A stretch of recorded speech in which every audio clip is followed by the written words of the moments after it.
Aku yang kala itu pernah melihat sebuah video yang pernah beredar. Sebuah kecelakaan maut yang melibatkan satu truk trailer dengan sepeda motor, di mana kecelakaan itu memakan satu korban jiwa. Korbannya yaitu seorang wanita muda yang meninggal sangat mengenaskan. Bagian dada hingga kepala pun hancur berantakan tak karu-karuan karena terlindas ban truk bagian belakang. Kala itu, tepat di waktu pagi hari, seorang wanita muda tengah mengendarai sepeda motornya untuk melakukan aktivitasnya seperti biasa. Sepeda motor itu pun melaju dengan kecepatan sedang di jalur satu arah di sebuah kota. Wanita muda itu pun nampak sangat menikmati perjalanan di waktu pagi hari. Jalanan itu pun nampak ramai lancar.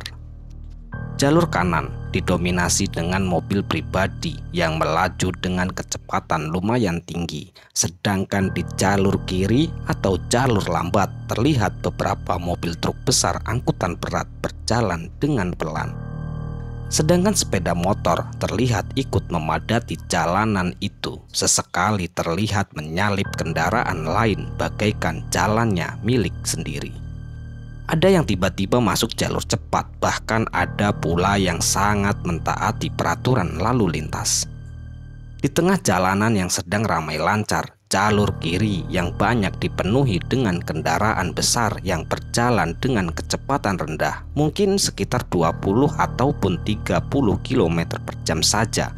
Para pengendara sepeda motor itu pun tak sedikit yang tak sabaran, bahkan mereka menyalip dengan kecepatan lumayan tinggi menggunakan jalur paling kiri, atau lebih tepatnya sisa jalanan yang telah dipenuhi dengan kendaraan besar tersebut.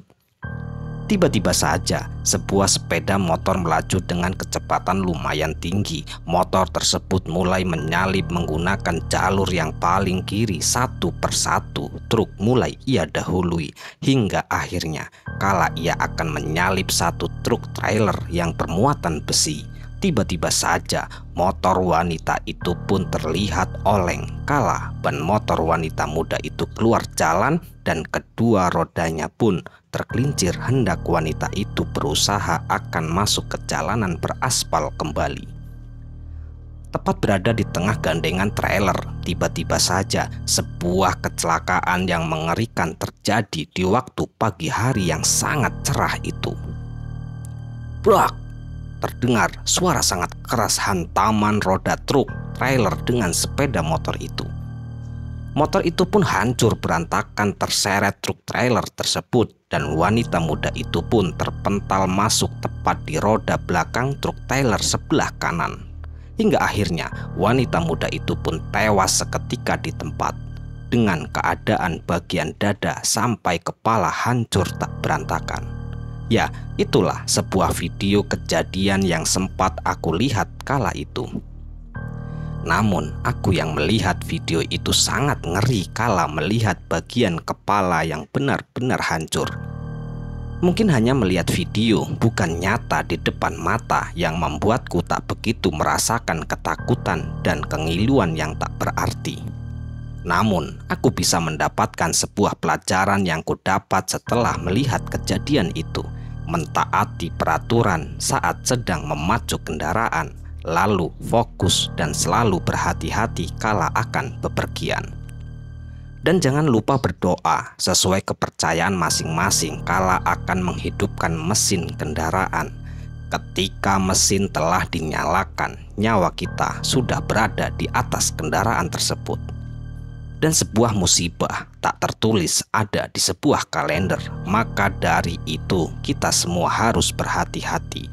Bisa saja kita sebagai korban ataupun tersangka. Semoga kita semua dijauhkan dari segala mara bahaya.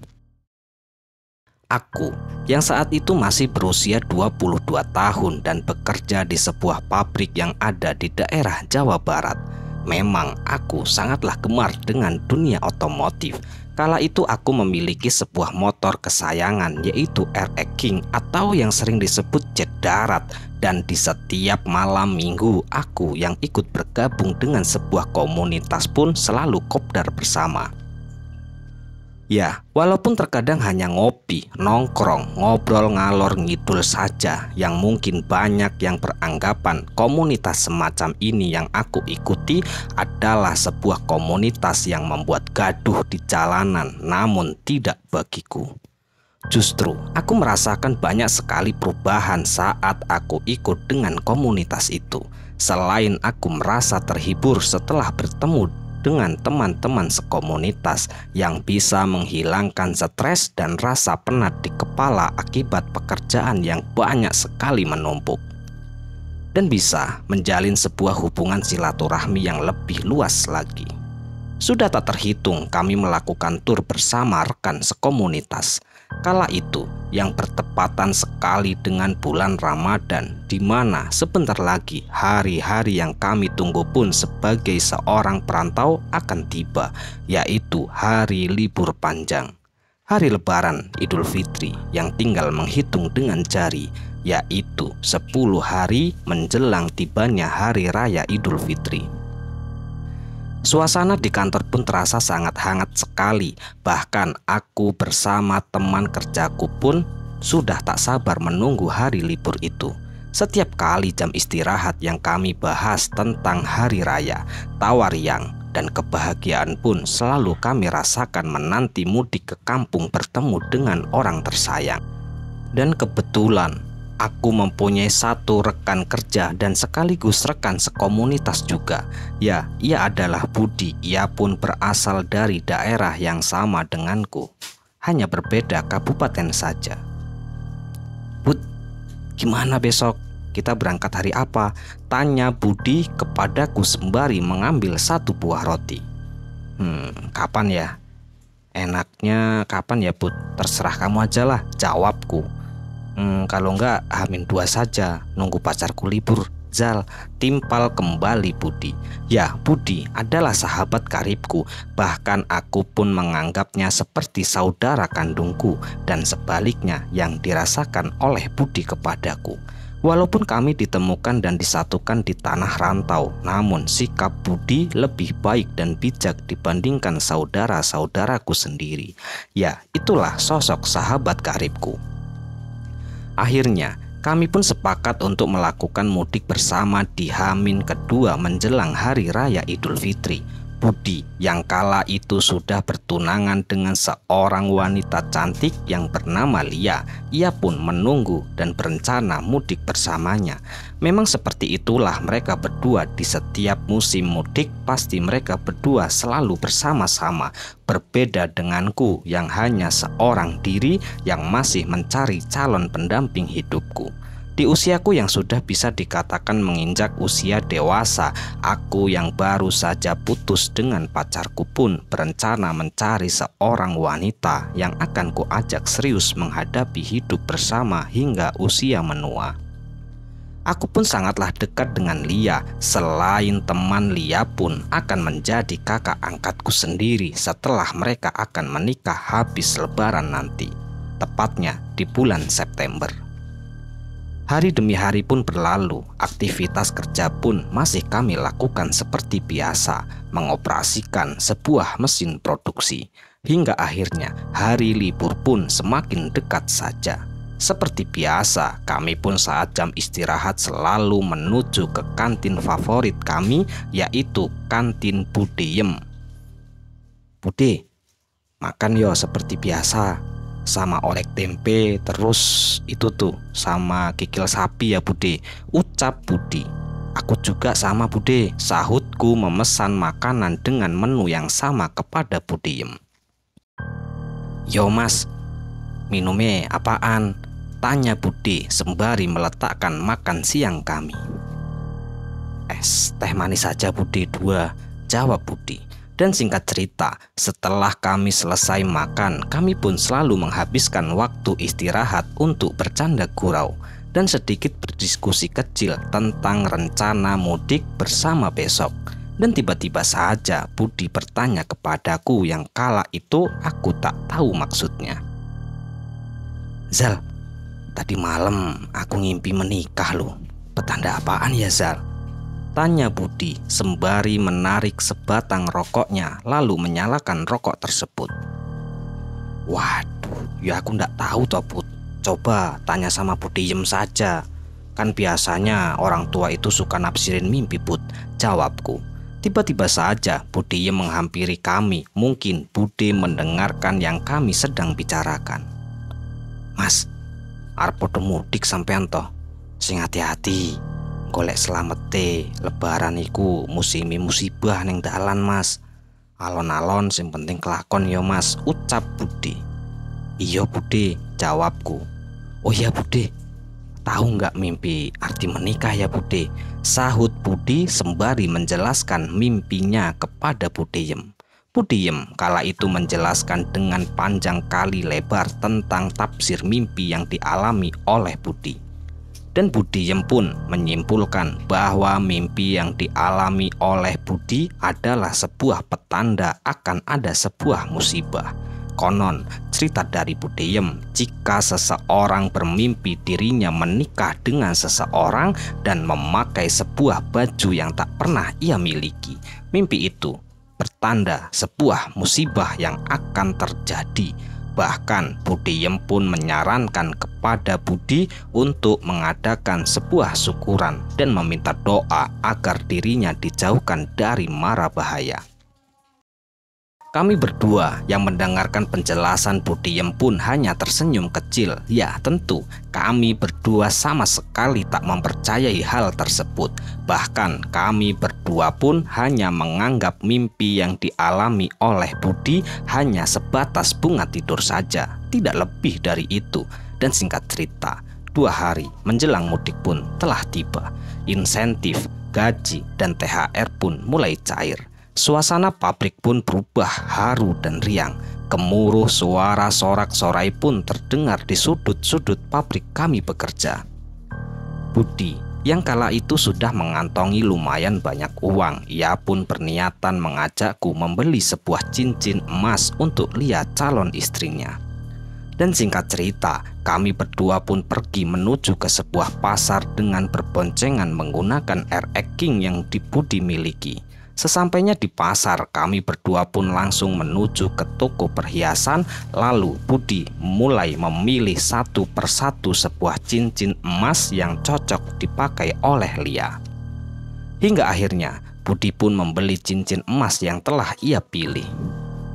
Gimana Zal? Bagus nggak nih cincin? Tanya Budi sembari melihat-lihat kagum cincin emas itu. Wah, bagus banget itu Bud. Lia pasti seneng deh, jawabku. Zal, tolong ya, cincin ini kamu bawa dan simpen dulu, ucap Budi yang sontak membuatku terkejut. Ih, ada-ada aja kamu sih Bud. Ogalah, nanti hilang, jawabku. Gak apa-apa, bawa kamu aja dulu. Oh ya Zal, nanti kalau aku nggak bisa memberikan kepada Lia, tolong kamu berikan ya, timpal kembali Budi dengan raut wajah yang sedikit murung. Ya, kala itu aku yang mendengarkan perkataan dari Budi pun sontak terkejut dan kaget. Apalagi ditambah raut wajahnya yang tak biasanya aku lihat. Hari ini ia terlihat murung, padahal ia dengan Lia baik-baik saja, tak ada masalah sedikit pun. Bahkan Budi pun akhir-akhir ini sering sekali mengupload sebuah video ceramah dan kata-kata tentang kematian di platform media sosialnya. Aku yang kala itu tak merespon lebih jauh dan tak sedikit pun merasa keanehan yang akan terjadi kepada Budi. Apalagi keadaan Budi yang kala itu sangatlah sehat. Sungguh aku tak mempercayai semua itu. Dari tafsir mimpi yang dikatakan oleh Budiem, sebuah pesan menjaga sebuah cincin emas. Dan satu lagi, sebuah kebiasaan Budi yang baru pertama aku lihat, yaitu memposting ceramah kematian. Hingga akhirnya kami pun kembali ke kontrakan. Setelah mendapatkan cincin emas, dan singkat cerita, hari-hari yang kami tunggu pun telah tiba, yaitu hari untuk mudik bersama di kampung halaman tercinta. Ya, di hari itu daerah di mana aku bekerja memang terlihat sudah lumayan sepi.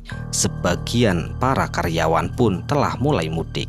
termasuk kontrakan yang aku tinggali yang didominasi dengan para karyawan pun sudah sangat sepi. Hanya terlihat Mbak Tija bersama keluarga kecilnya saja yang tahun ini mereka memutuskan untuk tidak mudik. Aku yang sudah mengemas semua barang bawaanku lalu kuikatkan satu kardus di jok paling belakang. Lalu aku pun duduk santai sembari menunggu kedatangan Budi bersama Lia. Tidak lama kemudian terdengar suara khas motor RX King mulai mendekati gerbang kontrakanku. "Zal!" teriak Budi di luar gerbang kontrakan. "Woi iya," jawabku berteriak sembari berjalan membuka gerbang. "Ayo buruan," ajak Budi yang terlihat sangat bersemangat sembari berjalan menggandeng tangan Lia. "Bentar-bentar, aku tak pamitan dulu sama Mbak Tija," jawabku. Dan singkat cerita, setelah aku berpamitan kepada Mbak Tija dengan segala persiapan yang telah kami siapkan, termasuk mengecek kendaraan kami berdua yang akan mengantarkan kami ke kampung halaman tercinta, hingga akhirnya Budi dengan menggonceng Lia yang terlihat tersenyum kecil di posisi depan mulai berjalan. Aku pun kemudian menyusulnya. Ya, akhirnya yang ditunggu-tunggu pun telah tiba. Kami berdua mulai menyusuri jalanan kota ini di pagi hari yang terlihat mulai lenggang dari pengguna jalan. Padahal jalanan ini di pagi hari biasanya sangatlah ramai, macet, suara klakson pun saling sahut menyahut terdengar. Namun hari ini benar-benar sunyi. Kami yang akan menempuh perjalanan lumayan jauh, kurang lebih 12 jam lamanya untuk sampai ke kampung halaman. Sepanjang perjalanan kami pun sesekali untuk beristirahat di sebuah kedai kopi kaki lima yang berjejer di sepanjang jalan yang meramaikan jalanan menjelang Hari Raya Idul Fitri. Hingga akhirnya setelah kami menempuh 7 jam perjalanan, kami pun sampai di sebuah jalan lintas yang sangat lurus. Ya, jalan ini memanglah sangat rawan. Sering sekali terjadi kecelakaan maut di ruas jalan ini. Mungkin karena ruas jalan yang lurus yang membuat para pengemudi mengantuk dan lalai. Budi yang kala itu di depan, ia pun memacu kendaraannya dengan kecepatan tinggi, seolah-olah ia sedang menikmati jalan itu yang ia bisa rasakan hanya 1 tahun sekali. Yang biasanya di jalanan ini kami berdua beristirahat sejenak, akan tetapi hari ini tidak ada kata-kata istirahat. Budi dengan Lia berpegangan dengan erat, melesat dengan cepat yang mulai tak dapat kulihat dengan mata telanjangku. Aku yang masih memacu kendaraanku dengan kecepatan sedang. Jujur, aku sangatlah takut dengan kecepatan tinggi karena aku pernah mengalami kecelakaan yang membuatku jera hingga saat ini. Kala itu, jalanan terlihat ramai lancar di waktu sore hari. Ya, jalanan itu dipenuhi oleh warga sekitar untuk menghabiskan waktu sore harinya menunggu buka puasa. Tiba-tiba saja saat aku sedang konsentrasi mengendarai jet daratku, di depan sana terlihat ramai sekali orang-orang berkerumun di pinggiran jalan. Entah sedang mengerumuni apa kala itu, aku pun tak mengerti. Dan ternyata setelah aku mulai mendekati kerumunan orang-orang itu, aku pun sangat terkejut kala melihat sebuah kecelakaan tunggal yang barusan saja terjadi. Awalnya aku berniatan untuk tidak berhenti karena takut jika terlalu jauh telah tertinggal oleh Budi. Akan tetapi hati nuraniku menolak yang mengharuskanku kembali dan melihat kejadian itu. Dan aku pun putar balik. Setelah aku turun dan melihat, aku pun sangat terkejut kala aku melihat sebuah baju yang aku kenali. Ya, baju itu adalah baju milik Budi yang ia kenakan hari ini, yaitu sebuah kaos putih dengan bertuliskan syahadat yang ia beli 1 minggu sebelum mudik. Aku pun lemas, dengan tubuh gemetar melihat seseorang tergeletak tak berdaya. Namun aku harus memastikan jika itu adalah benar-benar Budi. Betapa mengejutkan kala aku mulai melihat dengan seksama pemuda itu. Ya, pemuda itu adalah Budi, teman karibku yang mengalami luka yang sangat parah di bagian kepala. Helm yang ia kenakan pun hancur tak berbentuk lagi. Darah segar pun mengucur mulai membasahi tubuh Budi. Dan Budi pun dinyatakan meninggal di tempat. Sedangkan Lia, ia pun terpental ke semak-semak, namun alhamdulillah Tuhan masih memberinya keselamatan. Ia hanya mengalami luka ringan saja. Tidak lama kemudian seorang polisi pun datang disusul sebuah mobil ambulan. Lalu pihak medis pun yang mengenakan APD lengkap mulai membuka pintu belakang, lalu mengeluarkan sebuah kantong mayat. Jenazah Budi pun diangkat lalu dimasukkan ke dalam mobil ambulan. Sedangkan Lia terlebih sudah dibawa oleh warga ke puskes terdekat karena luka yang ia alami hanya luka ringan dan shock saja. Aku yang kala itu melihat sebuah kecelakaan maut terjadi hanya di sebuah video saja.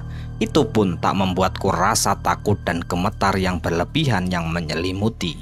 Akan tetapi hari ini, tepat di hari Minggu H-2 Lebaran, aku melihat dengan mata kepalaku sebuah kecelakaan yang sangat mengerikan terjadi.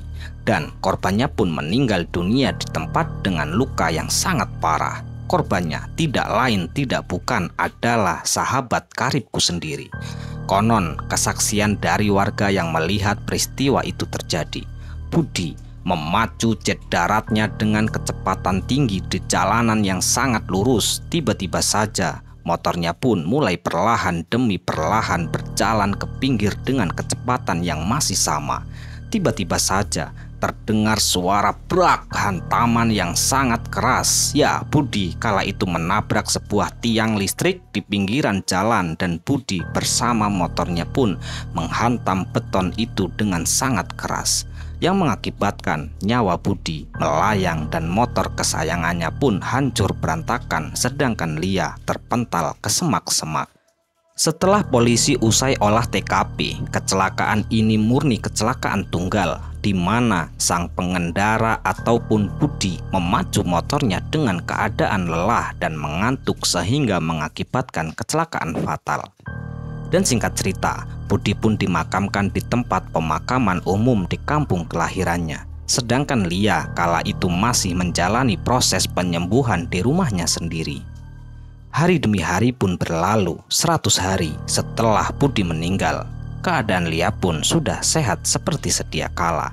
Lia kala itu sangatlah shock ia melihat sang kekasih meninggal. Padahal bulan ini ia bersama Budi akan melakukan acara pernikahan, akan tetapi takdir berkata lain. Lia pun mengikhlaskan kepergian Budi.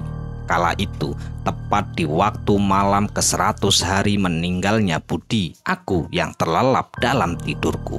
Tepat di jam 3 subuh, aku pun bermimpi bertemu dengan Budi di sebuah tempat yang sangat terang. Budi memberikan cincin emas dan tersenyum bahagia. Lalu aku pun terbangun dan tiba-tiba saja kala aku tengah duduk sembari tarik napas, terdengar suara yang sangat aku kenali mengatakan kepadaku, "Zal, jangan lupa cincin itu berikan kepada Lia, dan aku titip dan jaga Lia dengan baik ya." Ya, suara bisikan itulah suara Budi yang mengingatkanku sebuah cincin emas. Dan singkat cerita, aku pun menyampaikan pesan Budi kepada Lia, dan aku pun menjalankan semua permintaan Budi kepadaku untuk menjaga Lia. Lia pun menerima dan ia pun siap menerimaku sebagai pendamping hidup yang akan selalu menjaganya, seperti halnya wasiat terakhir Budi kepadaku. Selesai. Ya, sekian cerita dari salah satu sahabat kita ya. Semoga cerita ini bisa menghibur dan cerita ini bisa bermanfaat yang kami harapkan, dan kami ucapkan terima kasih banyak kepada teman-teman semua yang telah mendukung kami. Semoga amal kebaikan teman-teman dibalas oleh Allah Subhanahu wa Ta'ala berupa hal-hal yang lebih baik dan lebih bermanfaat dalam kehidupan kita semua. Dan untuk teman-teman dimanapun berada yang sedang sakit, semoga diberi kesembuhan. Yang sedang mengalami kesulitan, semoga diberi kelancaran dalam segala hal. Amin, amin ya robbal alamin. Dan tak lupa kami ucapkan mohon maaf yang sebesar-besarnya jika ada kata-kata yang salah yang kami sampaikan di dalam cerita. Tentu di dalam cerita ini baik nama, tempat, tokoh, dan alamat sudah kita samarkan sedemikian rupa untuk menjaga privasi dari narasumber. Dan untuk teman-teman yang belum mendukung kami, silahkan dukung kami dengan cara klik tombol subscribe agar kami lebih bersemangat lagi membuat cerita-cerita terbaru di channel Kegelapan Sunyi ini. Baik, sampai jumpa di cerita selanjutnya. Akhirul qouli, wassalamualaikum warahmatullahi wabarakatuh.